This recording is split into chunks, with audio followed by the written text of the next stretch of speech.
The audio file appeared online at 3:17 a.m. on a Thursday morning. 14 minutes and 37 seconds of Victor Hale speaking candidly to his inner circle. No teleprompter, no prepared remarks, no public performance, just raw, unfiltered conversation captured on what sounded like a hidden recording device. Within 2 hours, the file had been downloaded 40,000 times. By sunrise, every major news outlet in the nation was analyzing every word, every pause, every inflection. The public had never heard Victor Hale speak this way before.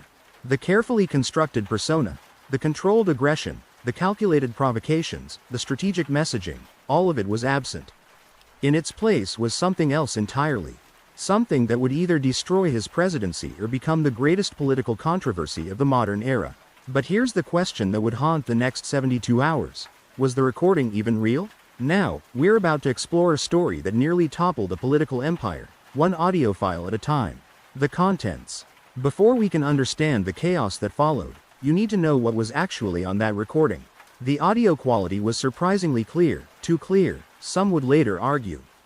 Victor's voice was unmistakable, even without the characteristic bluster of his public speeches. He was speaking in what sounded like a private office or conference room. Occasionally, other voices could be heard responding, though they were quieter, harder to identify. The conversation covered multiple topics, but 3 segments would dominate the media coverage and public outrage. In the first segment, Victor discussed his true feelings about his own supporters. Not the reverence and appreciation he expressed publicly, but something far more cynical. He described them as useful and manageable. He laughed about how easily they believed his messaging, how reliably they defended him regardless of evidence. The tone was dismissive, almost contemptuous. In the second segment, Victor outlined strategies for manipulating media coverage. He described specific techniques his team used to plant stories, discredit journalists, and create controversy as a distraction from more serious issues. He was matter-of-fact about it, almost proud. "They think they're investigating us," he said at one point. "But we're 3 moves ahead. We give them the story we want them to chase." The third segment was the most explosive.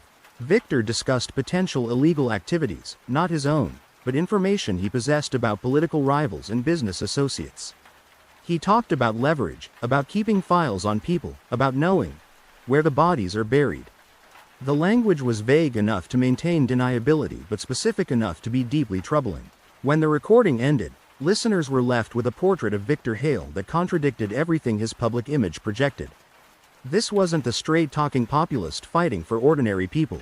This was a calculating operator who viewed politics as a game and people as pieces to be moved or removed. The immediate explosion. By 8 a.m., the recording was the only story that mattered. Opposition leaders called emergency press conferences. They demanded investigations, resignations, impeachment proceedings. They played clips from the recording on endless loop, their faces displaying practiced outrage and genuine shock in equal measure. This was the evidence they'd been waiting for, proof that Victor Hale was exactly what they'd always claimed he was. Victor's supporters initially went silent, not because they were abandoning him, but because they were waiting for instructions. How should they respond? What was the party line? Was the recording authentic? Within hours, the messaging would crystallize. But in those first few hours, there was uncertainty even among his most loyal defenders. The media went into overdrive. Audio experts were rushed into studios to analyze the recording's authenticity. Political analysts debated the implications. Legal experts discussed potential criminal exposure. Every network, every podcast, every social media platform became consumed by a single question. Is this real? And if so, what happens now? And Victor Hale himself? He said nothing. His team issued no statements. His social media accounts went dark. For 18 excruciating hours, the most vocal political figure in the nation maintained absolute silence while the world debated his words. That silence was strategic, but it was also necessary. Because behind the scenes, Victor's team was engaged in the most intense crisis management operation of his entire career. The war room. Inside Victor's headquarters, chaos had given way to cold calculation. His chief strategist, his legal counsel, his communications director, and a team of digital forensics experts gathered in a secure conference room. The recording was playing on repeat, being analyzed frame by frame, or rather, millisecond by millisecond. The questions came rapid fire. Where did this recording come from? Who made it? When was it recorded? And most critically, was it authentic, edited, or completely fabricated? The forensics team worked with impressive speed.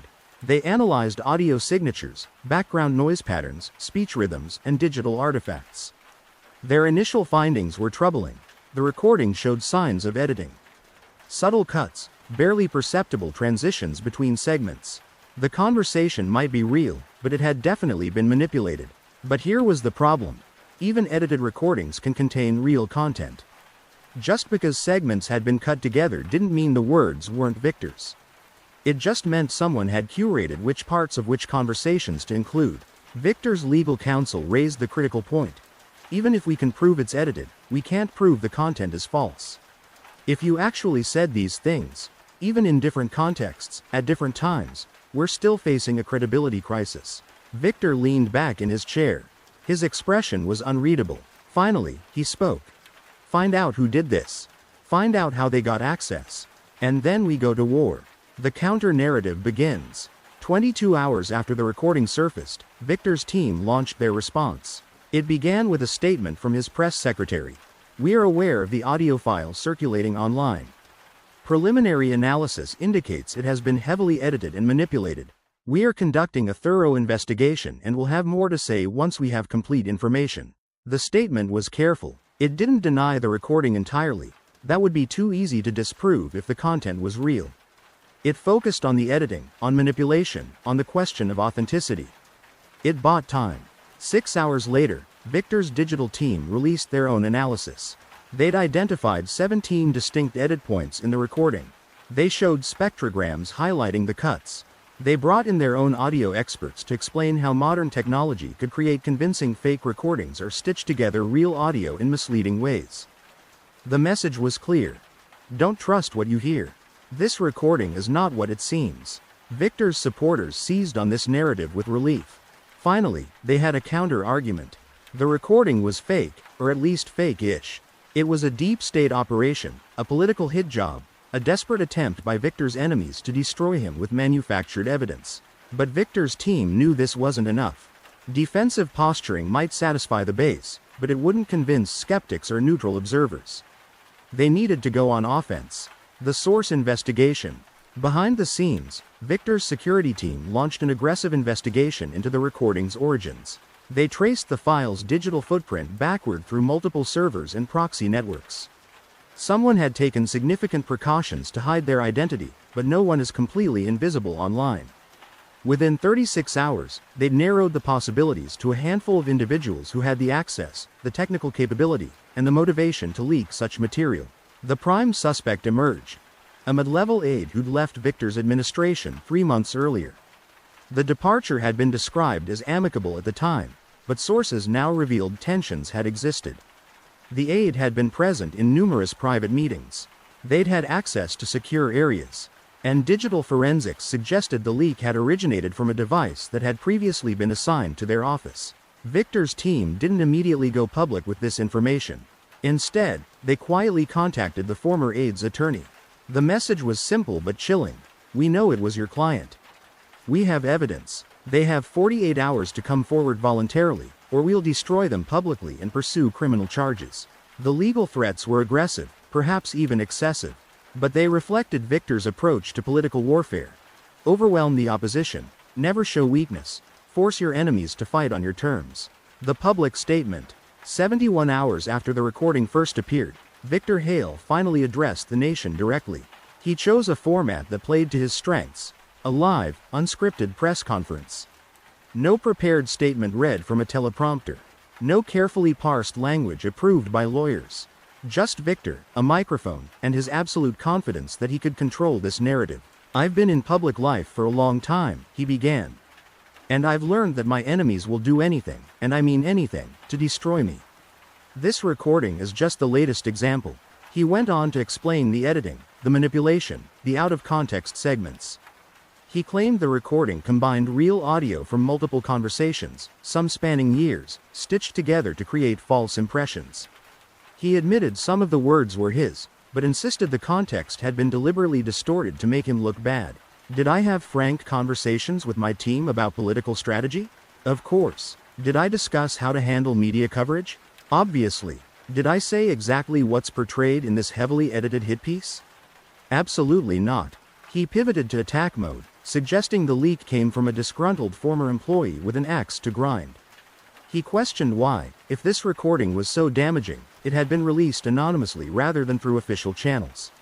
He implied this was part of a broader conspiracy to undermine his presidency. And then he said something that would define the entire controversy. I'm not going to apologize for private conversations that have been stolen, edited, and weaponized against me. I'm going to fight back. And everyone involved in this operation will be held accountable. The press conference lasted 43 minutes.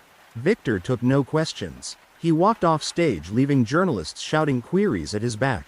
The polarization. Victor's statement didn't resolve the controversy, it intensified it. His supporters rallied around him with renewed fervor.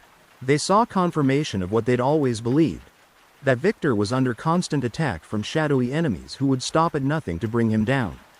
The editing, the manipulation, the anonymous leak, all of it fit their narrative of institutional conspiracy against an outsider who threatened the establishment. His opponents were equally convinced the recording revealed Victor's true character. Even if it was edited, they argued, the words were still his. The contempt for supporters, the cynical manipulation of media, the references to leverage and hidden files. This was the real Victor Hale, accidentally exposed. The nation divided along predictable lines. Supporters shared the forensic analysis showing edit points. Opponents shared the most damaging quotes. Everyone chose what to believe based on what they already believed about Victor Hale. The aftermath. 3 weeks later, the leaked recording was old news. A new scandal had emerged. A new controversy dominated the headlines, and the endless cycle of political combat moved forward. The investigation into the leak's source continued but never produced criminal charges. The former aide denied everything through their attorney and eventually moved to another country for unrelated career opportunities. The forensic analysis of the recording remained disputed, with experts on both sides producing contradictory findings. Victor Hale remained in power. His approval ratings dropped 5 points immediately after the recording surfaced, then recovered 3 points within a month. His core supporters never wavered. His opponents found their suspicions confirmed but lacked the evidence to force any meaningful accountability. But something had changed. The recording, real or manipulated, had given the public a glimpse behind the curtain, or at least what appeared to be a glimpse. The carefully constructed image of Victor Hale had been challenged in a way that couldn't be entirely repaired. Years later, people still debate what really happened. Was the recording authentic, edited, a complete fabrication? Was it leaked by a whistleblower trying to expose the truth, or created by political operatives trying to destroy an opponent? The answers remain unclear, lost in the fog of modern political warfare where truth, lies, and manipulation become indistinguishable. And perhaps that's the real story. Not what Victor Hale said or didn't say in that recording, but how easily the entire nation was plunged into confusion over 14 minutes of audio that no one could definitively prove was real or fake. The leaked recording that nearly destroyed a presidency instead became another chapter in the endless saga of Victor Hale. Controversial, divisive, and impossible to resolve with certainty. Just the way, some would argue, he preferred it.